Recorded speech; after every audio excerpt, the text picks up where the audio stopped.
Good morning and welcome to Book Recommendation Leapfrog, the game in which I recommend you 6 different books from 6 different genres that all have to do with the next book.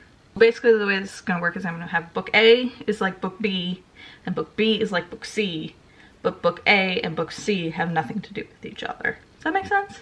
I think that makes sense. If it doesn't make sense, you'll pick up on it as we go along.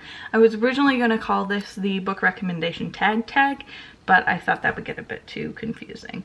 Also, we're calling it Leapfrog because some of these are going to be a stretch or a leap, if you will. Some of these recommendations are going to make a bit more sense than others. There are a couple in here that I'm really proud of, but you'll see as we get into it.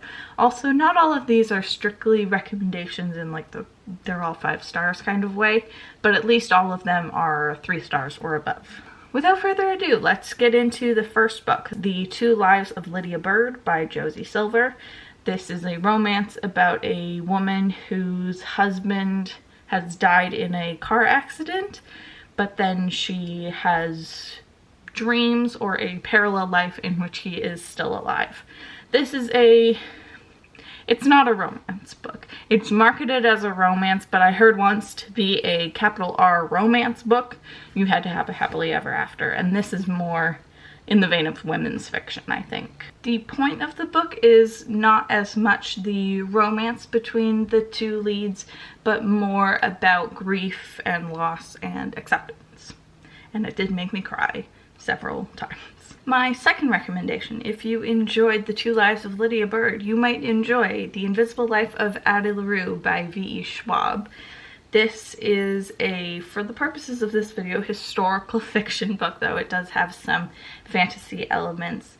And it is also sort of a romance. A lot of people get hung up on the romance, but it's much more about Addie's journey and her learning about loneliness and resiliency, and it talks a lot about women having agency over their own lives and explores that through the historical fiction context. The fantastical elements I think also help in its connection to Lydia Bird because that also did have some speculative elements to it, and also, like Lydia Bird, I did cry.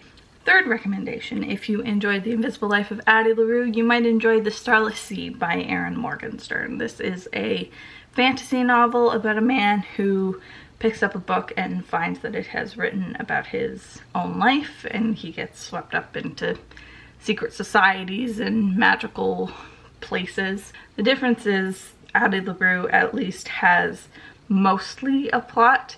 The Starless is very confusing and stories within stories, and I don't think the point is really the plot so much as the beautiful writing. These are both also highly anticipated books. V.E. Schwab had been working on Addie Larue for 10 years, and Erin Morgenstern hadn't released a book in 9 years, her previous book being The Night Circus, which is basically a cult classic and has a very dedicated fan base. My fourth recommendation, and probably the one I'm most proud of, is if you enjoy... Someone's at the door. It was the mailman dropping off these blue light glasses that I ordered. They look cute. Alright, back to business. So my fourth recommendation, probably the one I'm most proud of, and the only one I actually own, is House of Leaves by Mark Z. Danielewski. That is a name, and it's a big old chunker of a book.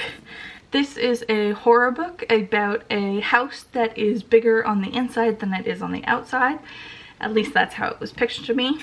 This is a book that you have to read in the physical format because it's got some really weird stuff going on. Like there are pages like this, like this, like this, and pages like this. You can't see, that's all exits. There is no way to do this book as an audiobook or a Kindle book.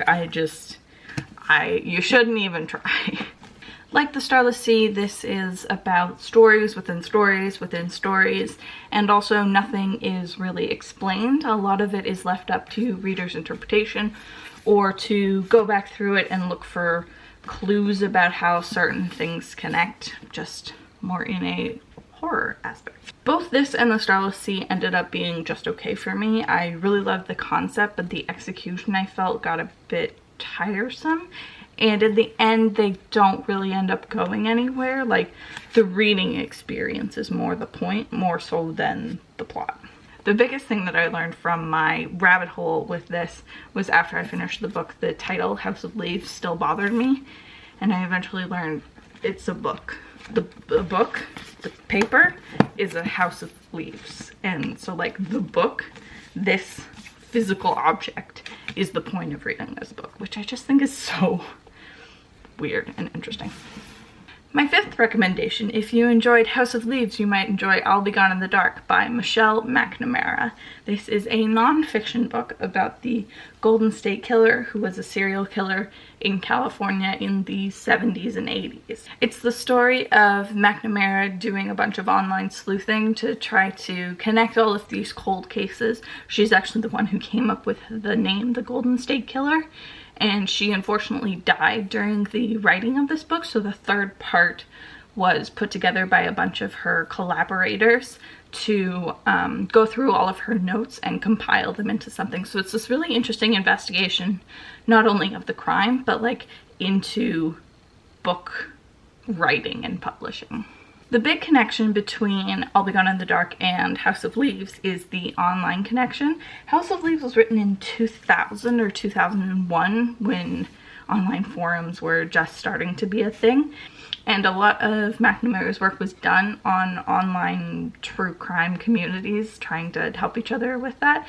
There's a lot of information in the book about her using those online communities, and then also as a reader, you're really tempted to dive into those as well. After finishing both of these books, I kind of went on a spree with them, looking for all of the hidden connections in House of Leaves. I also went through some of the neighborhoods that were mentioned in I'll Be Gone in the Dark on Google Maps, on Street View, and just like looked at the houses and just looking at maps and trying to get a sense of where everything was. They really suck you in deep with all of the material outside of just the book itself. Both of these also have companion media, so there's an HBO adaptation of I'll Be Gone in the Dark, which was too scary for me. I only watched about half of it before I couldn't take it anymore, despite having read the book and knowing how it ends. And for House of Thieves, there is a companion musical album done by Danielewski's sister. It's called Haunted by Poe, and it directly relates to a lot of the stuff in here, like the 5.5 minute hallway. 5.5? 11.5? One of those. You can really get sucked into these things really deep, really easily. I think the vibe that they gave me from this of just like wanting to learn more and having an experience outside of just reading the book is something really unique. The other interesting thing is that House of Leaves is written like it's nonfiction. Like you can see there are a ton of footnotes in here and references to a bunch of real life people. And I'll Be Gone in the Dark is nonfiction and has a lot of those extra notes in it to denote things that like Michelle didn't actually write this. This is compiled by her editors after her death. It's very interesting. And my final recommendation, if you enjoyed I'll Be Gone in the Dark, you might enjoy Sadie by Courtney Summers. This is a YA thriller about a girl whose sister is murdered and she is out to find out who did it and avenge her sister's death. Trigger warnings for basically everything, most notably pedophilia. Sadie is told from dual perspectives, one of them from Sadie herself and the other from a true crime podcast host who's looking into all of the events, which is basically what I'll Be Gone in the Dark is. There are tons of podcasts out there about the Golden State Killer or about Michelle McNamara herself. Both of these are also compulsively readable. There's so much information that you want to take in and you want to solve the mystery alongside of the author. They are also extremely rage-inducing. The crimes in these books are both very different, but they both pack such an emotional punch that you like really want justice for these people, even though some of them are real people and some of them are fictional characters. And that's it. Those are my 6 recommendations from 6 different genres. We hit romance, historical fiction, fantasy, horror, nonfiction, and a YA mystery thriller. I hope that this concept kind of makes more sense here at the end. You can see that how each book related to the next, but like Lydia, Bert, and Sadie have nothing to do with each other other than there are women's names in the title, I guess. Let me know if you got any recommendations out of these, especially if you've read House of Leaves and Starless. I'm really interested in if there is truly a connection there. But yeah, I hope you had a good time. I will definitely try to do this again, and I will see you later. Goodbye.